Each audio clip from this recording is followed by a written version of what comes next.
আমি মেলবোর্নে একটা bachelor student, তো বাংলাদেশ থেকে আমি আসছি। আমার আজকে রক্ত হরণ হইতেছে বুকের মধ্যে, কারণ আমি যখন দেখি আমার ভাই আবু সাইদ মারা গেছে বাংলাদেশে, আমার রক্ত গরম হয়ে যায়। আমি যখন তার গুলির ভিডিওটা দেখি, বাংলাদেশের মানুষ কিভাবে ঘুমিয়ে আছে, কিভাবে বাংলাদেশের প্রত্যেকটা স্টুডেন্টের উচিত বাংলাদেশের এই হত্যার বিচার চাওয়া। আমি চাই আমার ভাই আবু সাইদের হত্যার বিচার চাই।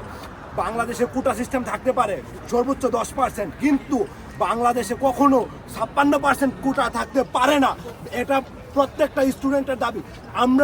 আমি এই মেলবোর্নে আসছি কেন, আমি অ্যাডমিশন টেস্টে এক্সাম দিয়েছি এবং চট্টগ্রাম বিশ্ববিদ্যালয়ে চান্স পাইছিলাম, কিন্তু কোটা সিস্টেমের কারণে আমার বন্ধু যে আমার থেকে কম নাম্বার পাইছে, সে চট্টগ্রাম বিশ্ববিদ্যালয়ে চান্স পাইছে, কিন্তু আমি চান্স পাই নাই, কারণ আমার কোটা নাই, তাই আমি চান্স পাই নাই।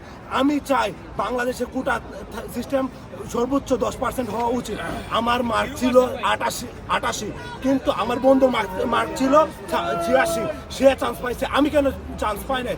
আমি তার বিচার চাই। আমি শহীদ আবু সাইদের বিচার চাই। আমি বাংলাদেশের প্রত্যেকটা শিক্ষার্থী যারা আহত হয়েছে তাদের বিচার চাই।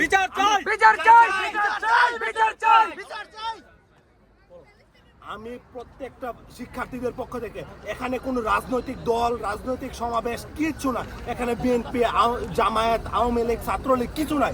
আমরা সবাই সাধারণ শিক্ষার্থী। আমরা সাধারণ শিক্ষার্থী হয়ে আমাদের বিচার দাবি রাখছি আমাদের সরকারের কাছে।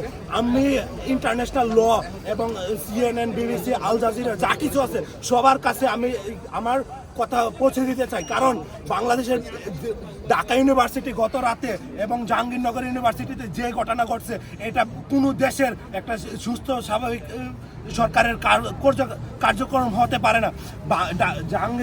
ঢাকা ইউনিভার্সিটিতে স্যান্ডউইচ আকারে বাংলা শিক্ষার্থীদেরকে মারতেছে, তাদেরকে হল বন্ধ করে দিছে।